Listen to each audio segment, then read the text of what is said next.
J'ai parlé à des sources très haut placées pour essayer de comprendre comment l'idée de faire du Canada le 51e État américain est passée de la simple blague à une menace sérieuse. Et je m'attendais pas à avoir les réponses que j'ai eues. Canada would be great as our cherished 51st state. On pensait tous que c'est pendant le fameux souper à Mar-a-Lago en Floride que Donald Trump a proposé pour la première fois à Justin Trudeau que le Canada devienne le 51e État. Mais ce que j'ai appris, c'est que le président avait déjà fait allusion au 51e État à Justin Trudeau pendant son premier mandat, entre 2017 et 2020. Et il a fait ces allusions-là sur le 51e État à plusieurs reprises. Mais à l'époque, ça n'a jamais été perçu comme une menace.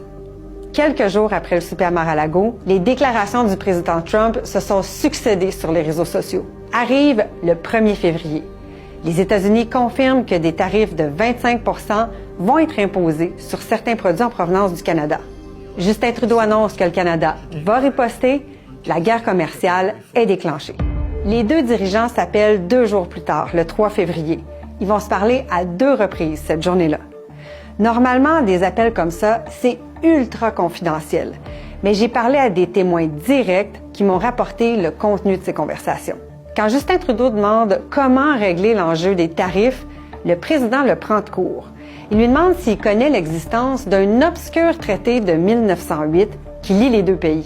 Et le président dit « C'est intéressant parce que sans ce traité-là, il n'y en a pas de frontières. » Là, c'est l'alerte générale.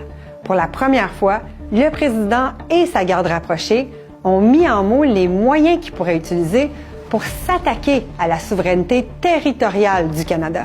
Finalement, ce jour-là, l'administration Trump va accorder un sursis d'1 mois pour les tarifs.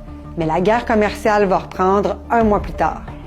Justin Trudeau convoque une conférence de presse et cette fois-là, le ton est très différent. This is a very dumb thing to do. Donald Trump était insulté d'entendre ça. Le lendemain, lui et Justin Trudeau vont se parler. Jusque-là, les conversations entre les deux chefs d'État étaient assez cordiales. Mais ce jour-là, c'est pas ce qui s'est passé. Pendant de longues minutes, le président s'emporte sur le déficit commercial avec le Canada. C'est impossible de l'interrompre. Et le président quitte la conversation abruptement. C'est la dernière fois qu'ils se sont parlé.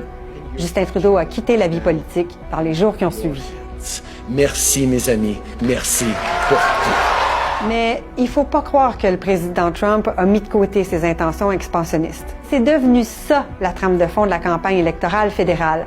Parce que tous les partis, peu importe leurs divergences, ont compris que les ambitions du président Trump dépassent largement les frontières.